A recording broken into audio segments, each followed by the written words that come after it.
एका डोंगराळ खेड्यात सदाभाऊ नावाचा शेतकरी राहत होता. गरीब घर, पण प्रामाणिकपणा आणि मेहनत हीच त्याची खरी संपत्ती. त्याची पत्नी राधाबाई कष्टाळू, मृदू स्वभावाची. त्यांना 3 मुलं, मोठा शरद, मधला रमेश आणि धाकटी सविता. गरिबीत दिवस जात होते. 2 वेळचं जेवण मिळणं कठीण, पण मुलांच्या शिक्षणात कधी काटकसर केली नाही. राधाबाई नेहमी म्हणायची, पैशाने घर श्रीमंत होत नाही, संस्कारांनी, प्रेमाने आणि शिक्षणाने घर मोठं होतं. सदाभाऊ सकाळपासून रात्रपर्यंत शेतात राबायचा, पण शेतीवर पाऊसच अवलंबन. 1 वर्ष पीक आली तर 2 वर्ष दुष्काळ. राधाबाई शेणगोळे वाळवून विकायची, धान्याचं मोजमाप करून मुलांना जेवायला द्यायची. मोठा शरद अभ्यासात खूप हुशार, रमेश थोडा गावाकडचा, शेतकाम, जनावरं यात रस. सविता अजून लहान, पण स्वप्न मोठी, शिक्षिका व्हायचं आहे. एका दिवशी गावात मोठा जत्रेचा सोहळा होता. मुलांना तिथं जायचं होतं, पण घरात पैसे नव्हते.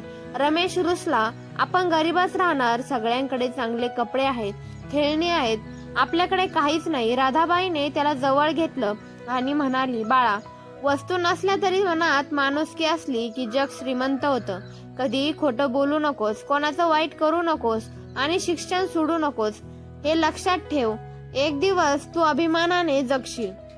रमेशच्या मनात ते शब्द कायमचे कोरले गेले. शरदनं ठरवलं इंजिनियर व्हायचं. त्यासाठी पुण्यात शिकायला जायचं होतं. फी, हॉस्टेल खर्च सदाभाऊच्या आवाक्याबाहेर. राधाबाईचं तिने लग्नाचे कानातले आणि थोडेसे सोन्याचे दागिने विकले. शरद रडत म्हणाला, आई, तुमचं दागिनं विकून माझं शिक्षण नको, मी शेतात तुमच्या सोबत काम करतो. राधाबाई म्हणाली, बाळा, हे दागिना माझ्या सौंदर्यात नाही तर तुझ्या भविष्यासाठी आहे. तू मोठा झालास पण माझ्या गळ्यात खरे दागिने आपोआप येतील. पण जर शिक्षण सोडलंस तर आयुष्यभर उराशी पश्चाताप ठेवावा लागेल. काही वर्षांनी सदाभाऊला आजारपण जडलं. काम करणं कठीण झालं. घरात पैसा नव्हता. रमेशनं ठरवलं, मी शेतातच राहून काम करेन, भाऊ शिकेल, पण घर माझं कष्टावर चालेल. तो दिवस रात्र बैलाबरोबर शेतात राबू लागला. हाताला चट्टे आले, पण चेहऱ्यावर समाधान होतं. आईचा शब्द मी पाळतोय. शरदनं इंजिनिअरिंग पूर्ण केलं, मोठ्या कंपनीत नोकरी लागली. पहिलं वेतन आलं. तो थेट आई वडिलांच्या पायाशी ठेवून म्हणाला, आई, तुमच्या त्यागामुळेच आज मी इथवर आलो. हे सगळं तुमचंच आहे. रमेशच्या कष्टामुळे घर वाचलं होतं. गावात लोक म्हणायचे, अरे रमेश, तुझ्यासारखा मुलगा दुर्मिळ असतो. भावासाठी स्वतःचं आयुष्य खर्च केलंस. रमेश फक्त हसून म्हणायचा, आईचा शब्द होता, कोणाचं वाईट करायचं नाही, मेहनत सोडायची नाही. तेवढं पाळलं. सवितानं शिक्षण पूर्ण करून शिक्षिका बनली.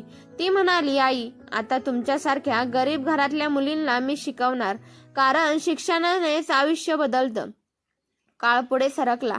एक दिवस राधाबाई गंभीर आजारी पडल्या.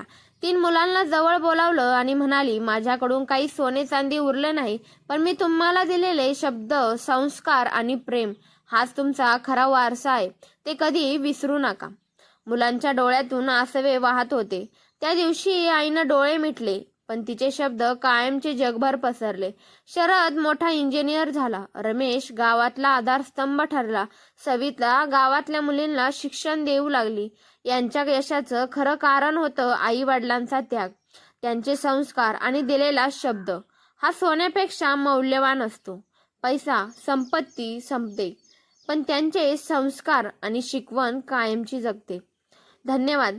तुम्हाला आमची स्टोरी आवडली असेल तर लाईक करायला विसरू नका आणि असेच नवनवीन व्हिडिओ बघण्यासाठी आपल्या चॅनलला सबस्क्राईब करायला विसरू नका. धन्यवाद.